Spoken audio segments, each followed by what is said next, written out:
जय मसीह की। हमारे प्रभु और उद्धारकर्ता यीशु मसीह के नाम में सजीव वाहिनी के सारे दर्शकों को सादर प्रणाम। ये हमारा हिंदी वर्चुअल लाइव सर्विस आप हर रविवार 8:30 बजे यूट्यूब या फेसबुक में देख सकते हैं। प्रभु के वचन ये कहते हैं, अपनी आशा में प्रसन्न रहो, विपत्ति में धीरज धरो और निरंतर प्रार्थना करते रहो।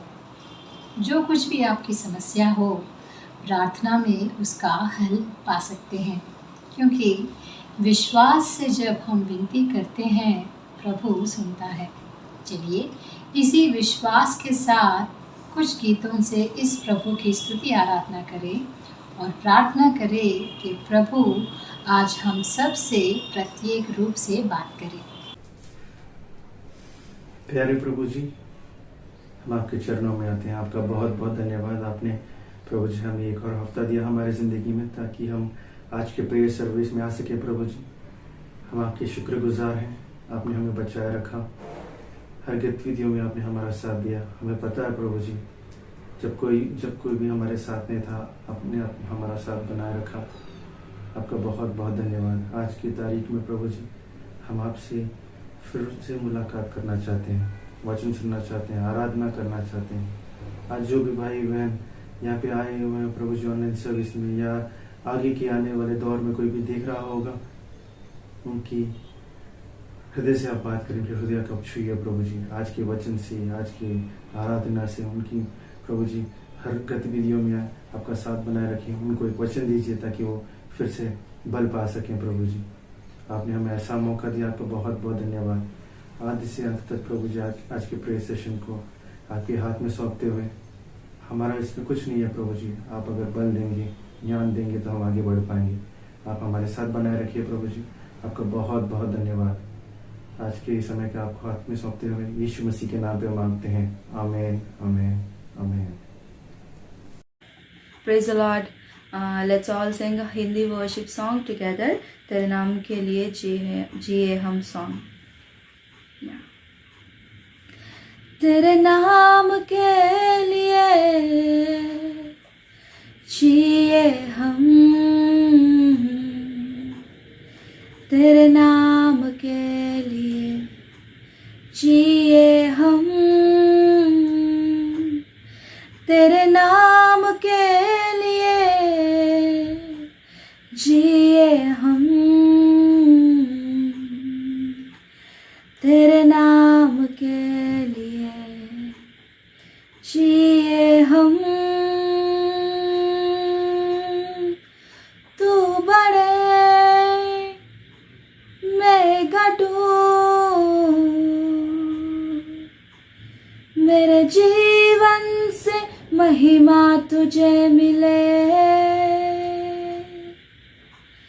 तू बड़े मैं घटूं, मेरे जीवन से महिमा तुझे मिले। स्तुतियों के बीच में विराजमान प्रभु, तू बड़े और मैं घटूं। स्तुतियों के बीच में विराजमान प्रभु, तू बड़े और मैं घटूं। तू बड़े मैं घटूं, मेरे जीवन से महिमा तुझे मिले। तू बड़े मैं घटूं, मेरे जीवन से महिमा तुझे मिले। यीशु नाम में है चंगाई, यीशु नाम में है रिहाई, यीशु नाम में है सच्चाई, यीशु नाम में है भलाई यीशु नाम में है चंगाई, यीशु नाम में है रिहाई, यीशु नाम में है सच्चाई, यीशु नाम में है भलाई। तू बढ़े मैं घटूं, मेरे जीवन से महिमा तुझे मिले। तू बढ़े मैं घटूं, मेरे जीवन से महिमा तुझे मिले। Thank you. सबको जय मसीह की। और आज एक बार फिर प्रभु ने ये मौका दिया कि मैं आप लोगों के बीच आ सकूं और परमेश्वर के वचन को दे सकूं। तो प्रभु का बहुत धन्यवाद हो। और मैं धन्यवाद हूँ प्रभु का सजीवना वाहिनी के लिए भी, जो जिन्होंने मुझे अवसर दिया और जो प्रभु के काम के लिए इस सेवा को बढ़ा रहे हैं। और प्रभु उन भाइयों पर जो इसके पीछे काम कर रहे हैं उन पर बहुत अपनी आशीषें देवे। और चलिए आज हम एक बार फिर प्रभु के वचन की ओर देखते हैं। अभी हम देखते हैं कि पिछले कुछ 2 साल से हम एक अजीब से जीवन में जी रहे थे। हम सब जानते हैं कि पूरे हमारे देश में नहीं, पूरे संसार में एक बहुत महामारी, एक बीमारी आई जिसका नाम है कोरोना। अभी भी है, दिल्ली में अभी कुछ दिन पहले काफी केसेस इंक्रीज हो गए थे। लेकिन वो जो समय था, जो पहला जब फर्स्ट टाइम ये आया 2020 में और 2021 में बहुत ज्यादा सेकंड वेव में काफी नुकसान भी हुआ। हमने भी अपने कई अच्छे लोगों को कोरोना की कारण खो दिया, कई लोग बीमार भी हुए। मेरी खुद की वाइफ 2 बार बीमार हुई। लेकिन एक बात जो मसीह जगत में बहुत ज्यादा हुई कि वो, हम उसको कोरोना के साल ना कहें, तो अगर हम उसको प्रार्थना के साल कहें। प्रार्थना, मसीह जगत में प्रार्थना बहुत की गई, प्रार्थनाएं बहुत की गई। ना सिर्फ हिंदुस्तान में बल्कि पूरे संसार में कोरोना बीमारी से लोगों को लेकर चंगाई के लिए या बीमारी को हटाने के लिए प्रार्थनाएं बहुत की गई। और ये मसीह जगत के लिए बहुत अच्छी बात है कि हम लोगों ने उन 2 सालों में बहुत सी प्रार्थनाएं की, बहुत से लोगों के लिए प्रार्थनाएं करी, ताकि ये जो बीमारी है ये खत्म हो। प्रभु ने बीमारी हमारी सुनी भी, अगर नंबर बढ़े तो नंबर घटे भी, और प्रभु बहुत ही दयालु रहा। मैं आज आपका ध्यान एक ऐसे बाइबल की एक वर्ष के ऊपर दिलाना चाहता हूँ, एक ऐसी आयत के ऊपर दिलाना चाहता हूँ जो इन 2 सालों के अंदर बहुत ज्यादा बोली गई, बहुत ज्यादा लिखी गई और बहुत ज्यादा शेयर की गई। क्या आप में से कोई बता सकता है वो कौन सी वर्ष है? मेरे को पता है कि लोग भजन 91 को बहुत पढ़ते थे। हम भी अपने घर में पढ़ते थे उसको, उसके ऊपर गाने भी बने, जो कि एक बहुत इनकरेज करने वाला भजन है और बीमारी के समय का भजन है। और कई लोग इसको, आज भी कई जगह रूल है कि लोग रात को सोते वक्त इस भजन को पढ़ते हैं। लेकिन मैं आपका ध्यान एक ऐसे वचन की ओर ले आना चाहता हूँ जो बहुत ज्यादा इन 2 सालों में लिखा भी गया। होर्डिंग, बड़े बड़े जगहों पर इसके होर्डिंग भी लगे और कई लोगों ने इसको टाइटल रखकर सेमिनार भी किए, सभाएं करी। वो आइए उस पर एक नजर डाल लेते हैं। ये वर्ष है दूसरा इतिहास में, दूसरा इतिहास, उसकी 7वें अध्याय की 14वीं वर्ष, 2 क्रॉनिकल चैप्टर 7 एंड वर्स 14। वो कहता है प्रभु, तब यदि मेरी प्रजा के लोग जो मेरे कहलाते हैं दीन होकर प्रार्थना करें और मेरे दर्शन के खोजी होकर अपनी बुरी चाल से फिरें, तो मैं स्वर्ग से सुनकर उनका पाप क्षमा करूंगा और उनके देश को ज्यों का त्यों कर दूंगा। बहुत अच्छी खूबसूरत वर्ष है। इस वर्ष को अगर हम 2 हिस्सों में बांटें, if we divide this verse in 2 parts, तो जो पहले का हिस्सा है उसमें परमेश्वर ये बताने की कोशिश कर रहे हैं कि हमें क्या करना है। और जो दूसरा हिस्सा है उसमें परमेश्वर ये कह रहे हैं कि मैं क्या करूंगा। तो पहले हिस्से में हम देखते हैं कि हमें क्या करना है। तो पहला जो वर्स आता है, जो पहला शब्द आता है, तब यदि मेरी प्रजा के लोग जो मेरे हैं। क्या आज मैं आपसे प्रश्न करता हूं, क्या आप प्रभु के लोग हैं? क्या आप परमेश्वर के जन हैं?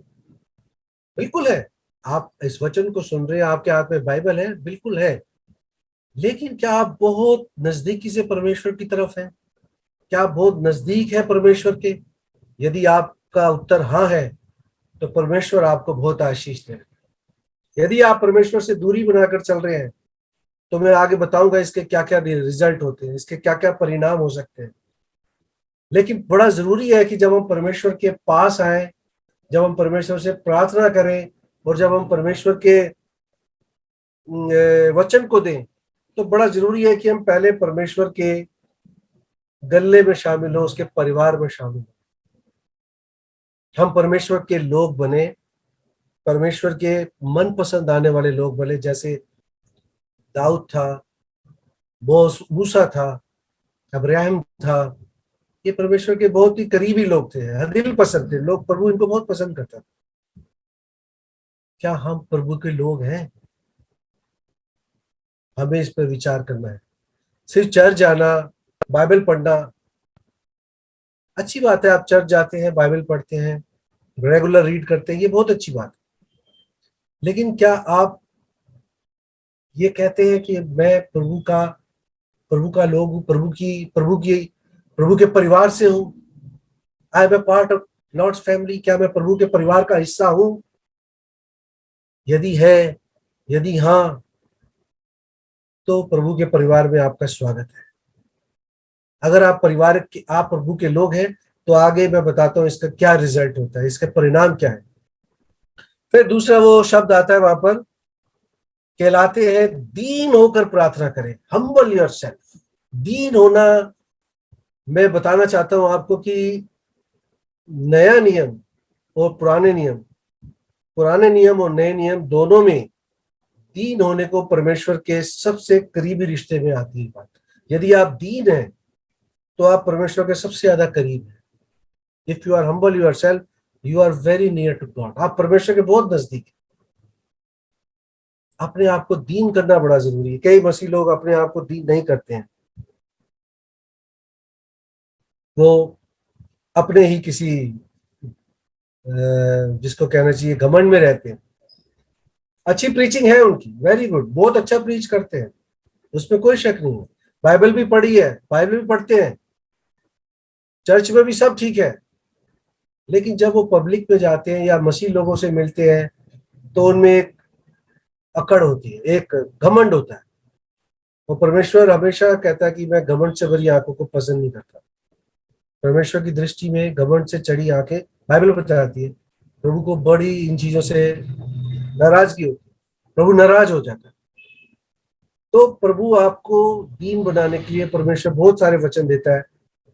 अगर हम नीति वचन में जाएं, उसके 22वें अध्याय को देखें, और उसके 4 वर्ष में लिखा है, नम्रता और यहोवा भय मानने का जो फल है, वो महिमा और जीवन देता है। मतलब आप नम्र होते हो और आप परमेश्वर का भय मानते हो, तो आप उसका जो फल है, जो उसका रिवार्ड है, वो है ग्लोरी और लाइफ है। मतलब आपका जीवन परमेश्वर अच्छा बनाता है अगर आप दीन होते हैं। परमेश्वर के आगे अपने आप को दीन करते हैं, अपने आप को दीन करें, हम्बल योरसेल्फ। चाहे वचन के पढ़ने में हो, चाहे चर्च की संगति में है, चाहे ये नहीं किसी मसीह लोगों के साथ। जब हम गैर मसीह समाज में जाते हैं, या गैर मसीह हम ऐसे ऑफिस में काम करते हैं, या ऐसी जगह रहते हैं, या ऐसे जगह लोगों से मिलते हैं जो मसीह लोग नहीं है, क्या वो हमारी दीनता को देखकर, हमारी नम्रता को देखकर हमें पहचान पाते हैं कि हम यीशु मसीह के बच्चे हैं, उसके परिवार के हैं, उसके लोग हैं? दोस्तों, एक बहुत अच्छा मौका है कि हम अपनी दीनता और अपनी नम्रता के द्वारा लोगों को बता सकें कि हम परमेश्वर के जन हैं। इसका भी रिवार्ड, इसका भी रिजल्ट क्या मिलता है, बाइबल बताती है नीति वचन 22:4 में कि आपको महिमा मिलती है। परमेश्वर ऐसे लोगों को, ऐसे लोगों की महिमा करवाता है। चाहे आप कहीं भी जाएंगे, परमेश्वर ऐसे लोगों को, नम्र लोगों की महिमा करता है। आपको नहीं पता होगा, लेकिन लोग आपकी तारीफ करते हैं, आपके पीछे कहते हैं हाँ वो मसीह आदमी है, वो प्रभु का जन है, क्योंकि वो बहुत नम्र है, वो दीन है, वो परमेश्वर का भय मानता है। He is a God fearing person, वो परमेश्वर से डरता है। अगर आप नीति वचन में क्या कहता है, पहला नीति वचन उसका 7वां वर्ष क्या कहती है, यहोवा का भय मानना बुद्धि का मूल है। मतलब परमेश्वर का भय मानना, आप अगर जिस टाइम आप मानते हो उसी वक्त परमेश्वर आपके अंदर बुद्धि आ जाती है। कहने का मतलब ये कि जब आप परमेश्वर के भय में रहते हो, उसकी दीनता में रहते हो, इसका मतलब है आप समझदार हो रहे हैं। परमेश्वर आपकी बुद्धि को इस्तेमाल कर रहा है, बढ़ा रहा है। ये परमेश्वर की ओर से आपको एक इनाम मिलता है। फिर हम आगे देखते हैं वो क्या कहता है, इसलिए अपने आप को नम्र करें, दीन करें, परमेश्वर आपसे बहुत खुश होगा। फिर वो कहता है आगे कि दीन होकर प्रार्थना करें और मेरे दर्शन के खोजी होकर, मेरे दर्शन के खोजी होकर, मेरे सीकर, गॉड सीकर। क्या आप परमेश्वर के खोजी हैं? आप बोलेंगे भाई साहब ऐसे क्यों कह रहे हो, हम क्या कहाँ जाए परमेश्वर को खोजने? यरूशलेम जाए, कहीं और जाए, चर्च जाए? नहीं, अपने अंदर खोजो। पवित्र शास्त्र बाइबल में देखो, उसके वचन को पढ़ो, उसके अंदर परमेश्वर को खोजो। आपके अंदर क्या कमी है, उसके द्वारा परमेश्वर को खोजो। कैसे परमेश्वर उस कमी को पूरा करता है? परमेश्वर के खोजी होना बहुत जरूरी है, बहुत ज्यादा जरूरी। कहने का मतलब ये कि आप परमेश्वर के वचन के अंदर बने रहें, आप परमेश्वर के प्रेम में बने रहें, आप परमेश्वर के अनुग्रह में बने रहें। ना सिर्फ खुद खोजी रहे, ना सिर्फ परमेश्वर को भी और आपका मन लगा रहे, बल्कि आप औरों को भी इंस्पायर करें कि हाँ, आपको भी परमेश्वर का खोजी बनना है, आपको भी परमेश्वर के लिए ललक होनी चाहिए, आप परमेश्वर के लिए उत्साहित रहने चाहिए। चाहे आपको वचन पढ़ना हो, चाहे आपको चर्च में बोलना हो, चाहे आपको कोई मौका मिलता है परमेश्वर की गवाही देने का, आप परमेश्वर के खोजी बनिए, परमेश्वर को और देखें, हर चीज के लिए देखें, हर बात के लिए परमेश्वर पर डिपेंड रहे। ये होता है परमेश्वर के खोजी होना, वचन में जाना, वचन की गहराई में जाना और गहरे से जाना। क्योंकि अगर साधारण तरीके से आप बाइबल को पढ़ेंगे तो बाइबल अगर इतनी पहली बार पढ़ने के वाले आदमी के लिए बाइबल बहुत मुश्किल किताब है। बाइबल एक तरफ से समझ में नहीं आती है। यदि आप मत्ती की रहित सुसमाचार पढ़े, उसके पहला जो अध्याय है उसमें तो सारी जनरेशन के बारे में बताया। अगर कोई नया आदमी पढ़ेगा तो वो भूल ही, उसको तो समझ में नहीं आएगा वो क्या पढ़ रहा है। लेकिन अगर आप परमेश्वर को जानते हैं, आप परमेश्वर के खोजी हैं, तो यदि आप उसको पढ़ते तब आपको समझ में आता है परमेश्वर के परिवार का बात। परमेश्वर के वचन के खोजी बनिए, परमेश्वर के खोजी बनिए। आपको मैं एक आदमी बताता हूं, निकोदेमुस, यूहन्ना रचित सुसमाचार में, वो बहुत पढ़ा लिखा आदमी है, फरीसियों का वो कहते हैं कि आलिम फाजिल आदमी है, पढ़ा लिखा है, उनका गुरु है। वो रात के समय यूहन्ना से मिलने आता है ताकि दिन में कोई देख ना ले। लेकिन एक बात उसमें अच्छी थी कि वो परमेश्वर के बारे में जानना चाहता था, वो खोजी था। दाऊद कहता है मैं दिन रात तेरे वचन पर ध्यान लगाता रहता हूँ, बिस्तरे पर लेटा हूं तब भी तेरे वचन पर ध्यान लगाता हूँ। परमेश्वर का खोजी। और ऐसे लोगों को हम सब जानते हैं, परमेश्वर ने बड़ी आशीषें दी। दाऊद ने अपने जीवन में गलत काम भी किए, दाऊद से पाप भी हुआ, लेकिन परमेश्वर की ओर से वो कभी नहीं मुड़ा। परमेश्वर की ओर वो हमेशा लगा के, अपने मन को और दिमाग को लगा के रखा उसने। और ये बात बिल्कुल सत्य है कि भजन संहिता के काफी सारे भजन उसने संकट के समय में लिखे। उसने तो संकट के समय में लिखे, लेकिन हमें आज वो कितनी, जब हम संकट में होते हैं कितना आराम मिलता है हमें वो सब पढ़ के। क्यों? क्योंकि हम परमेश्वर के खोजी हैं। हम बाइबल के वचन में परमेश्वर को देखते हैं। हम कहते हैं प्रभु हमसे बातचीत कर। अभी यशायाह नबी की पुस्तक में लिखा है, देखो मैंने तुम्हारा चित्र अपनी हथेली पर बना लिया। लिखा है, बाइबल में लिखा है, देखो मैंने अपना चित्र तुम्हारी अपनी हथेली पे बना लिया। तो परमेश्वर हमें कैसे देखता है? ऐसे देखता है। प्रभु हमें ऐसे देखता है क्योंकि उसने हमारे चित्र को अपनी हथेली पर बनाया। परमेश्वर हमें ऐसे देखता है। क्या हम परमेश्वर को देखते हैं? उसको खोजते हैं वचन में, चर्च में, लोगों में? परमेश्वर की भलाई को खोजते हैं, उसकी अच्छाई को खोजते हैं? हमें सोचना चाहिए। आज इस बात को आप विचारें मेरे प्यारों, आज इस बात पर विचार करें। परमेश्वर के खोजी बनिए, परमेश्वर के वचन के खोजी बनिए, परमेश्वर के अनुग्रह के खोजी बनिए, उसके प्रेम के खोजी बनिए। सब इसमें है, सब सब कुछ।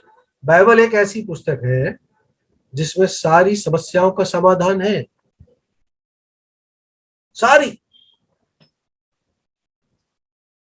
सारी चीजों का एक ही हल, बाइबल और परमेश्वर। परमेश्वर के खोजी बनिए। आगे आगे बढ़ते हैं। यदि आप मेरी प्रजा के लोग जो मेरे कहलाते हैं दीन होकर प्रार्थना करें और मेरे दर्शन के खोजी होकर, फिर आगे क्या लिखता है, अपनी बुरी चाल से फिरें। अपनी बुरी चाल से फिरें मतलब अपने पाप से फिरें, अपने गलत कामों से फिरें, अपनी गलत हरकतों से फिरें, अपने गलत विचारों से फिरें, अपने गलत रास्ते से फिरें। हरे बहुत जरूरी, एक मसीह के लिए ये बहुत जरूरी है कि वो अपने चाल चलन को साफ रखे, परमेश्वर की दृष्टि में खरा रहे, पाप से अनजान रहे, पाप से दूर रहे। ये बात बिल्कुल ठीक है कि हम जिस समाज में रह रहे हैं या जिस सोसाइटी में रहते हैं कि हमसे गलतियां होती हैं, लेकिन हम गलतियां करते ना रहे, हम गलतियां करते ना रहे। तो पॉल कहता है कि एक है जो मुझसे लड़ता है, मुझे घूंसे मारता है, मेरा पुराना जो नेचर है। क्या हमने अपने पुराने नेचर को उतार के फेंका है? जब हम प्रभु यीशु मसीह के अंदर आ गए हैं, क्या हमने अपने पुराने, मेरे नाम केशव है, क्या मैंने अपने पुराने केशव को अलग किया है अपने आप से? जब यीशु मसीह को मैंने पहन लिया तो मैंने पुराने केशव के कपड़ों को या उसके व्यवहार को या उस जीवन को निकाल के अलग किया है? क्या मैं फिरा हूं? सोचना चाहिए, सोचे इस बात पर। क्या कोई चीज है जो आपको आज भी इस चीज के लिए इनकरेज कर रही है कि आप गलत काम करें? तो वो क्या रुकावट हो सकती है? पैसा हो सकता है,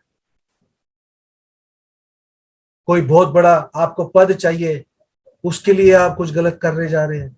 आप चाहते हैं सोसाइटी में मेरा नाम हो, उसके लिए आप दनादन झूठ बोले जा रहे हैं, झूठा प्रचार कर रहे हैं।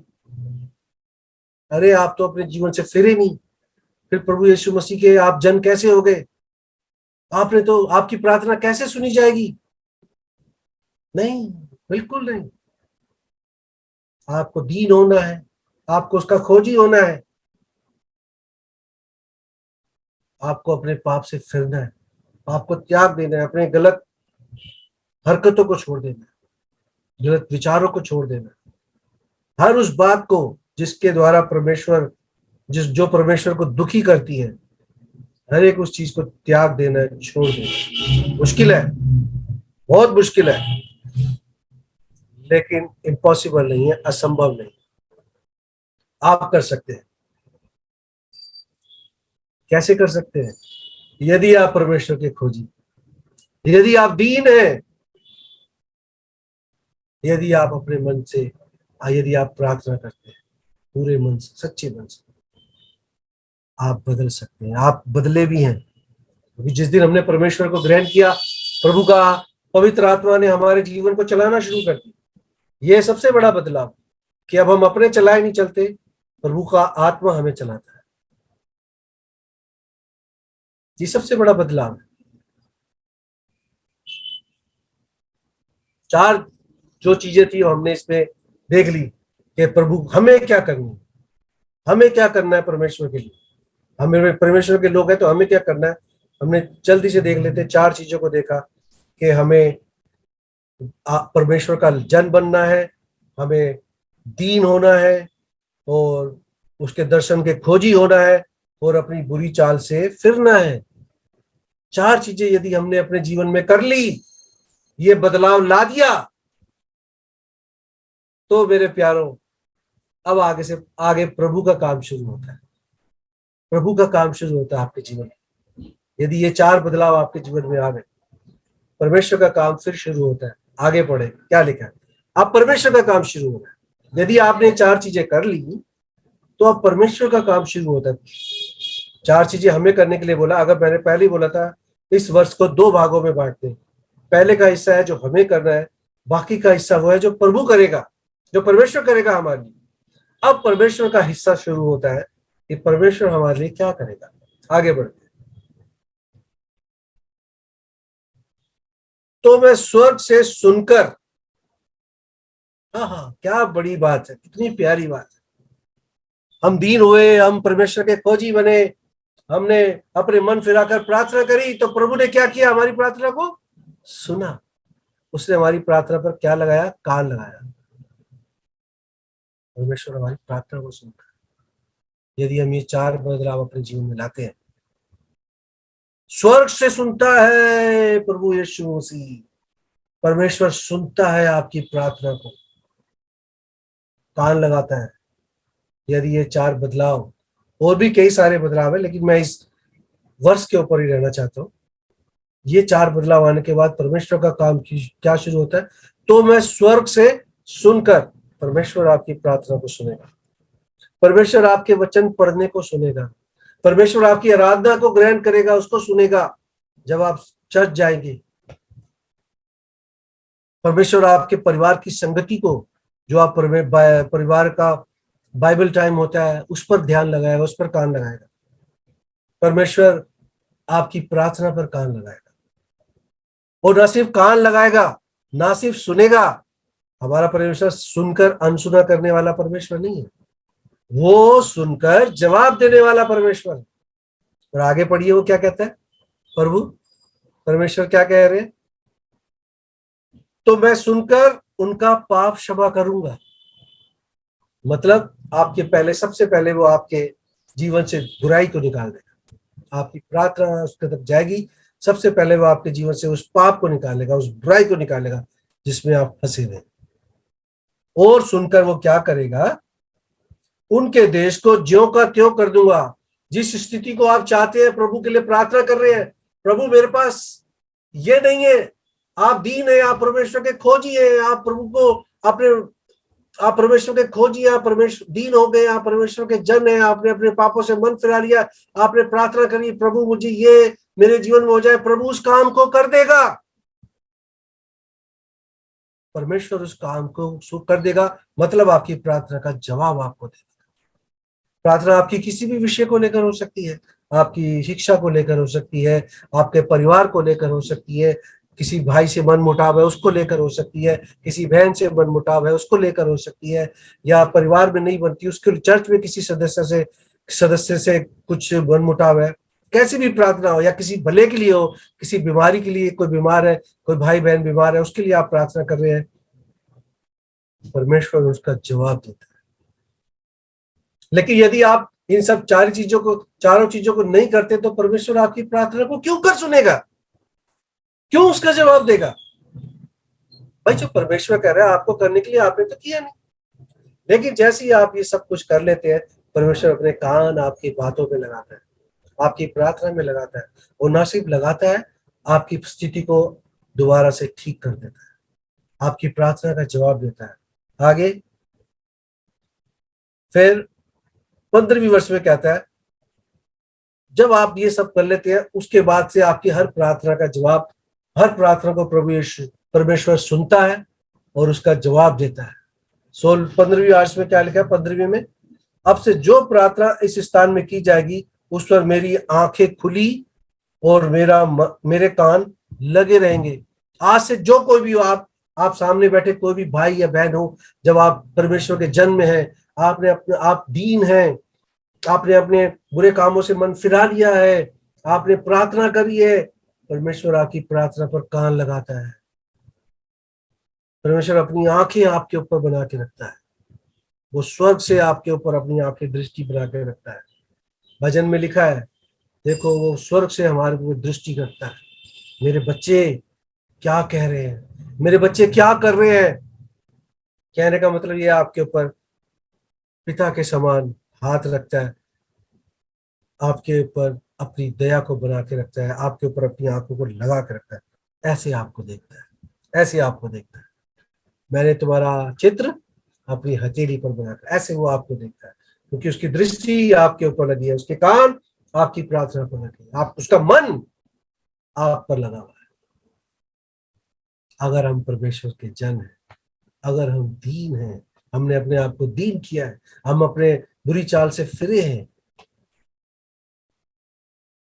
परमेश्वर हमारे लिए ये सब काम करता है। आंखें खुली रखूंगा और कानों को लगा के रखूंगा। मेरे प्रिय जनों, ये बहुत जरूरी है कि परमेश्वर की आंखें हम पर लगी रहें और परमेश्वर के कान जो है वो हमारी प्रार्थना पर लगे रहें। अगर ऐसा नहीं होगा, कितने अभागे हो जाएंगे हम कैसे प्रार्थना करेंगे प्रभु से, क्योंकि वो तो सुनेगा नहीं।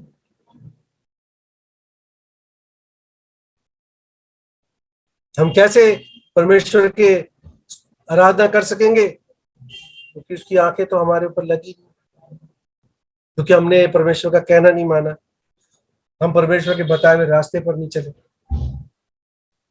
हमने अपने आप को दीन ही नहीं किया, हम अकड़ में रहे, हमने पापों को स्वीकार ही नहीं किया, हमने अपने गलत कामों से फिरे नहीं, हमें लगता है हम सही कर रहे हैं, हम गलत ही नहीं कर रहे कुछ। भूल जाओ आपकी प्रार्थना सुनी जाए, भूल जाओ कि परमेश्वर ने आपके प्रार्थना पर कान लगाया, भूल जाओ कि परमेश्वर आपको ऐसे देख रहा है। परमेश्वर के सामने साफ रहना बड़ा जरूरी है। पवित्र परमेश्वर को पवित्र लोग ही भाते हैं। हम सबका दोष प्रभु ने दूर कर रखा है। हम सब जानते हैं परमेश्वर ने हमारे लिए उस कैलवरी क्रूस पर जान दी है, उसने हमारे पापों को हम आपसे निटा दिया है, हमारे जीवन से निकाल दिया है। फिर क्यों हम पाप में दोबारा जाते हैं? फिर क्यों हम उस पुराने जीवन की ओर जाते हैं? हम क्यों दीन नहीं होते हैं? हम क्यों नम्र नहीं होते हैं? क्यों हम परमेश्वर के जन नहीं बन पाते हैं? क्यों परमेश्वर से हमारा रिश्ता अलग हो जाता है? यही कारण है। लोगों के पास बहुत बड़े बड़े एक्सक्यूज हैं। कईयों की पढ़ाई है, कईयों का परिवार है, कईयों का पैसा है, किसी की नौकरी है, बहुत बहाने हैं परमेश्वर के दूर जाने के। लेकिन परमेश्वर दूर चला गया तो बड़ी दिक्कत हो जाएगी, बहुत मुसीबत आ जाएगी यदि परमेश्वर हमसे दूर चला गया।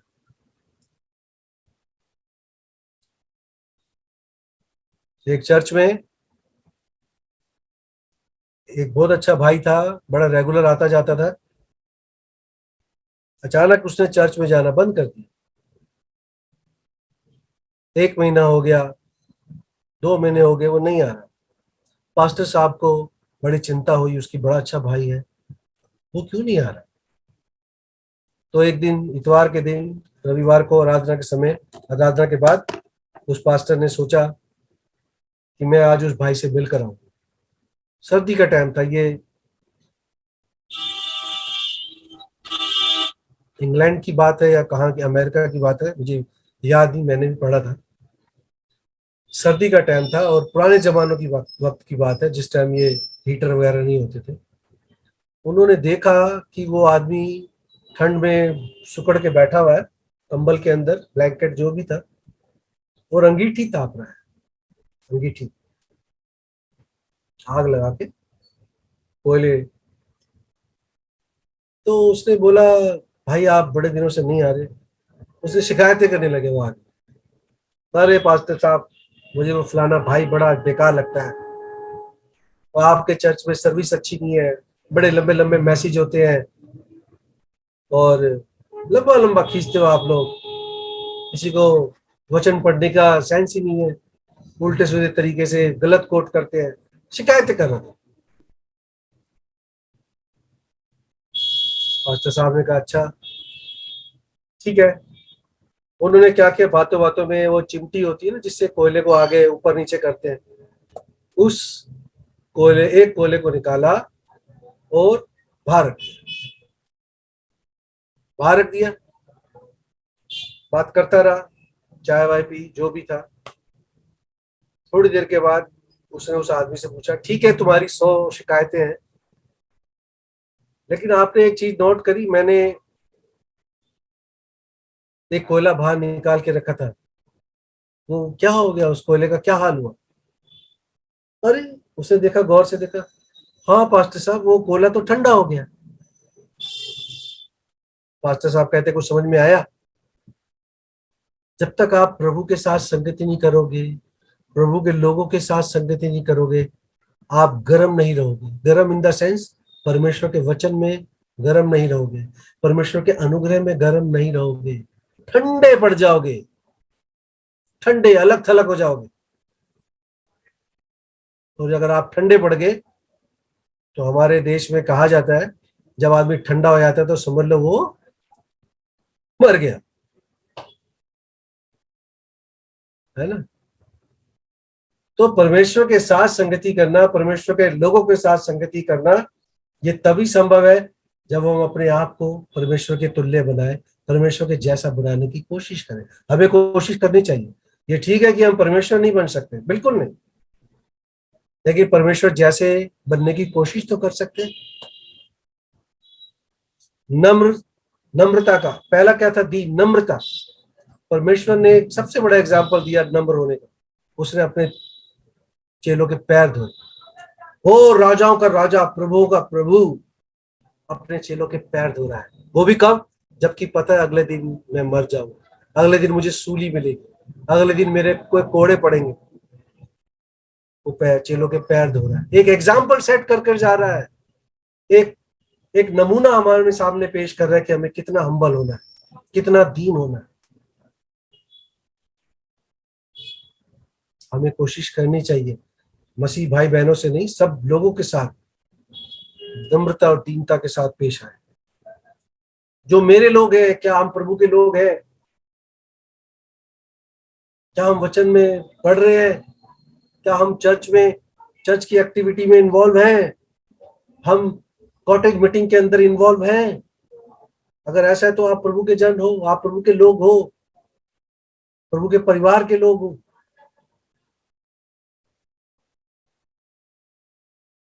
क्या हम अपने पापों से फिरे हैं? क्या हम पुराने